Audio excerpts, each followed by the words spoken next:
Hello, salam, namaste, and ayobayang. Welcome to the Lyndale Speaks podcast, empowering student voice. And I'm your host, Danya, from Lyndale Secondary College in the Greater City of Dandenong, Melbourne, Victoria. Joining me in the studio today is Mosab, who is my co-host, and a very special guest of ours, Selba G Luka from Afri-Aus Care. For those of you who don't know, Selba is a mental health clinician, public speaker, family violence and NDIS advocate, and the CEO, founder of Afri-Aus Care, a non-for-profit organisation set to provide culturally appropriate support services to African Australians and those from other CALD backgrounds. مرحبا إن شاء الله كلكم بخير. أنا اسمي دانيا وأنتم سامعين Lyndale Speaks podcast. Lyndale Speaks. اسمي من حميد است و شما به لیندل سپیک گوش میدهید. And this is the Lyndale Speaks podcast.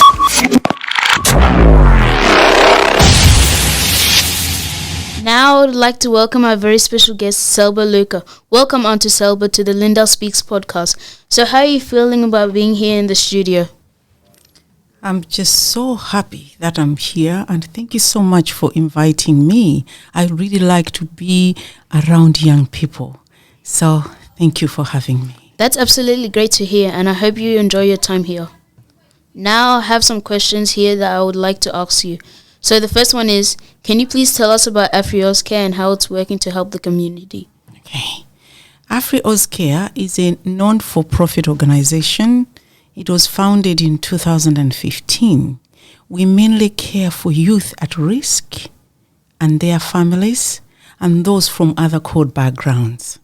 We use the concept of Ubuntu and the positive change model to make sure that people are not going astray, especially our young people seeing what is happening in the community. So we use primary intervention for those who haven't done anything bad, rehabilitation for those who are gone astray, but not too much, but they just want to go on the straight line, and also rehabilitation for those who are maybe in the justice system to assist them to be meaningful people, especially young people and their families. That's really interesting. So what's your favorite part about working in the community? Wow, what a wonderful question. I am African. And I know that the countries where we come from, 54 countries of that great continent, Africa, we use Ubuntu guidelines. Ubuntu is I am because we are. But when we come here, because of resettlement challenges, I have seen that a lot of people are struggling. Broken families, young people in the justice system, discrimination, racism, alcohol and other drugs complications, and also untimely death of our young people. And this just affect a lot of people in our community. And Afri-Aus Care, we use interventions that are intensive, assisting people that they should live meaningful lives. So we have got our own work, like there is a method that we use, which is health and well-being assessment. With the health and well-being assessment, we make sure that we walk in people's footsteps. And through that, we have found that a lot of people are suffering and nothing is being heard. So we provide help. Another thing is, there is a lot of African people who are high achievers. They are doctors, they are lawyers. Nothing much is said. We just hear about crime in the African community. So what we do is to promote people that they can talk, that they are living here in Australia, even though we have challenges, but we are doing well. So working at Lyndale Secondary College, my main work is to prepare you young people to be meaningful citizens. So that's why I enjoy about working in the community and mainly empowering the mothers, because they are the ones who are actually holding the African families here in Australia. That's really interesting to hear.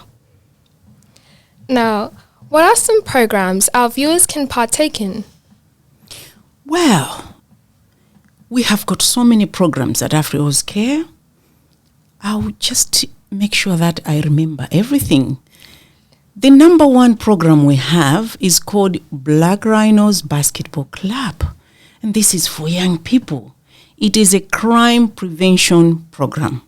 It doesn't necessarily mean that the people who come to basketball, they are criminals. No, it's crime prevention. Meaning that the people who come there, remember I said about primary intervention, then prehabilitation, and rehabilitation. So the young people who come to basketball, some of them, they don't have to do anything or in trouble at all. We just have to assist them how they can live harmoniously in this beautiful country of ours. At school, how they can live well, they can study well in schools. At home, how they can perform well in their own families. And some of them, they are going through problems with the justice system. We assist them through the lawyers and also connecting them with their families. And those who have gone to court or they have been in jail, we assist them with the lawyers and make sure that when they come out, we prepare them very well. They go back to school, reconnection with the families. So that's Black Rhinos. And we also recently had Black Rhinos Soccer. They are now training in Carrum Downs in Frankston. So if anyone else is interested in soccer, they can come to us. We'll tell them that we have soccer. This soccer is for girls and boys as well. Then we have Empowering Mothers Project with Ubuntu in Practice. This is a project whereby I, as a migrant myself, I've struggled with family violence and also issues, many issues. So we help the mothers so that they can work with their children well, understanding them using the Ubuntu guidelines, but also assisting them to get employment, those who can speak English, more English, and the reconnection to know more about what Australia is. And then we have cooking program, we have sewing program, we have permaculture garden, and we also have girls project. So there are so many things that we do. I can go on and on. We don't have the time now. If you would like, please go on our website. Yeah, that's absolutely wonderful and incredibly inspirational. We'll make sure to link, of course, the website in the description box, and we will guide our viewers to where they can apply, of course. So, are there any upcoming events to look out for? Well, we work with an organization called Task Force Community. It's a great organization. They do run a lot of programs.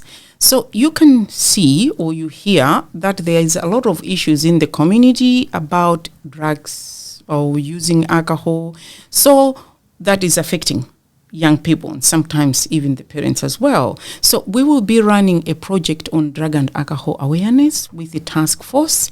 But I also forgot to mention another program that we have. We have many programs, as I've said. We have a local drug action team. So this is where we want young people like you haven't used drugs at all, but just to know what drugs are and what to prevent and how you can educate other people. We are also going to run an anti-racism project. Look, I've chosen Lyndale Secondary College. You don't have to pay us. We'll bring our resources and work with you, because I can understand racism is a giant that is sleeping in the room and not many people talk about it, but many people are suffering. I've had young people who went to jail. They're in the justice system because they were trying to defend themselves when they were affected with racism. So how do you feel that Afri-Aus Care has chosen Lyndale College to do this project? Tell me, how do you feel? It's really good. It's really good, yeah? We just have to thank the state government for giving us some funds to work with you people. How do you feel yourself? I'm really excited hearing about the news and the new program. Yes. I think it will really help a lot of our school community, especially seeing that we're such a diverse school. Yes. So this is something, racism is something we need to be educated about and know about and be aware of. So yeah, that's really great to hear. Yes. I just want to add something. I really want to reach out to your principal so that the Black Rhinos soccer members or basketball members, they should come here and mentor the young people. you will benefit a lot because we have got black rhinos in MMBL under 23 and also the team that just play at Dandenong Basketball Association. Do you think I should approach the principal? Yes, Do you think? Of course, yeah. Yeah. Okay. I will ask Mr. Mukasa Yeah. to help me through that way. Yeah, that's amazing. Well, you are one amazing woman with everything you have achieved. Of course, you are very busy and it's absolutely great to have you here with us in this studio. We are so lucky to have you been able to meet with you before the coming lockdown, and we hope you have enjoyed your time while here with us in the studio. Okay, so Auntie Selba, our college community and the Lyndale Speaks podcast team would like to thank you for being here with us today and appreciate you for joining us in our studio, and we hope to have you again next time. Also, a very big thank you to all of our listeners and viewers, and please make sure to join us again next time. Once again, this is Lyndale Speaks. Before you finish, my beginnings began with struggles, but I worked hard as a volunteer to be where I am, mentoring young people and their families. Guess what? The Greater City of Dandenong this year nominated me, and the people voted. I am the citizen of the year for Greater City of Dandenong, the most multicultural city in Australia. What I want to tell you, no matter what young people are going through, don't give up. Do good. One of you'll be the member of parliament in this country. It will happen. Maybe Thank a you. minister. Thank you for having me. Thank you so much. Hi, my name is Zara and you're listening to Lyndale Speaks. Hey friends, thank you for tuning in to Lyndale Speaking on the Lyndale Speaks podcast. اسمي من حميدة وشما بليندل سبيك وشمدي. soo dhawaada magacayga waxa weeye intisaar waxaad dhegaysanaysaan Lyndale Speaks. This is Lyndale Speaks! Yay!